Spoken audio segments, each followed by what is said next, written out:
I'm Charles Payne, in tonight for Judge Napolitano, and tonight the president is raising the stakes on his jobs agenda. He's calling for both houses of Congress to convene next Wednesday to create a larger stage for his much-hyped speech on the economy. But will the contents of the president's speech match the political theater that's surrounding it? If the costly federal highways bill he's urging Congress to pass is even a taste of what we'll get from him next week, well, the answer is going to be no. The costly bill is slated to merely protect, not create, 1 million jobs, and those are government jobs. Here with the Libertarian Insight on what to expect from the president is Nick Gillespie, Reason TV's editor-in-chief. Nick, from the Libertarian point of view, what does the president have to say next week that will make you feel better?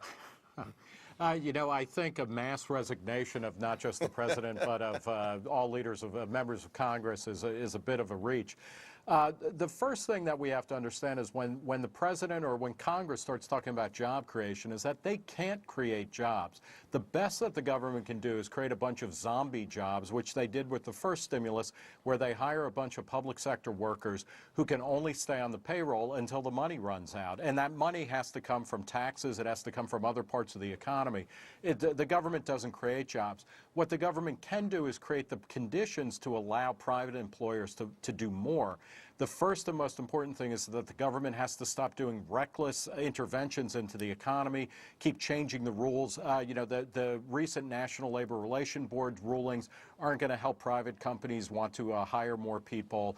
There's a variety of green jobs programs and the Buy America provisions of the stimulus. All of these things make it very hard for businesses to know what's going on and how to plan for the future should we, in fact, have a future. Right. So that's the first thing, is that they have to step back and just create a few simple rules and some sense of stability over the next year, 2 years, 5 years.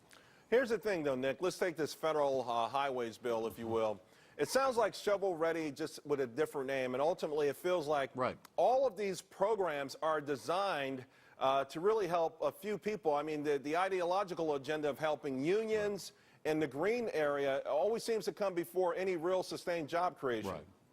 There is a huge problem with the government targeting particular sectors for job growth. And we tried the road building, the infrastructure projects.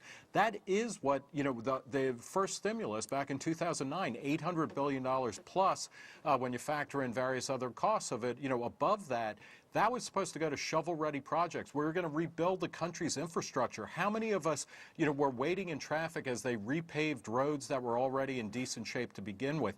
This is not going to work. What the government should be doing is figuring out how to motivate people who are unemployed now. There are jobs out there, and this is the hardest thing politically. Nobody is going to do this. But if the government wants to get people back to work, they have to start dialing down unemployment benefits, which have stretched to 99 weeks or more for most people. That cushions the blow. We are in a terrible economy, and people have to recognize that they're not going to go back to the jobs that they had before the financial crisis hit. It is a very difficult thing to say, and it's a very difficult thing to sell, but unemployment will go down when people decide that they are not going to get 100% of where they were at in 2008. Well, to your point, I thought it was interesting after the S&P downgrade, where the president hinted that Monday on that speech that unlimited unemployment was something of a right, that people actually paid into that with their taxes. So he may actually be going the exact opposite direction that you're suggesting. But, Nick, we're running out of time, and I have to hit on this because the solar company, Solandra, filed for bankruptcy protection. I think a week ago, Evergreen Solar in Massachusetts did something very similar. The president visited both of these areas, and of course, millions and millions of taxpayer dollars have been poured into this. Is this the cautionary lesson that the president, no matter how much hype he uses, no matter how much taxpayer money he uses, he can't create success in the free market just by doing that kind of stuff? No, it's absolutely, and this is a replay, and it's not just Democrats, it's not just Obama. You go back years. I mean, there was Jimmy Carter and his attempt to create synthetic fuels. Republicans, whether it's Richard Nixon or Ronald Reagan, had their pet projects.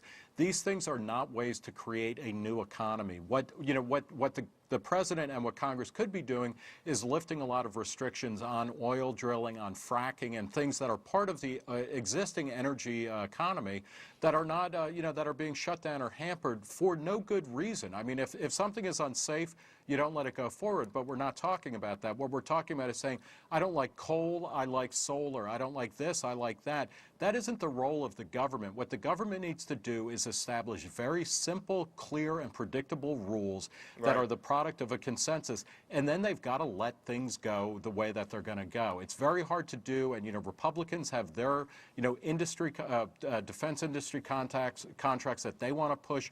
The Democrats have their constituents.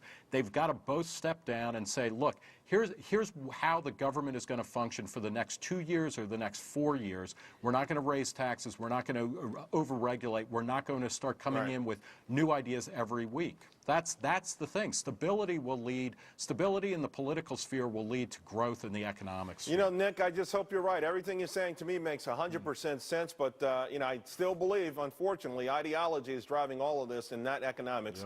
Nick Gillespie, thanks a lot. We appreciate it, man. Thank you.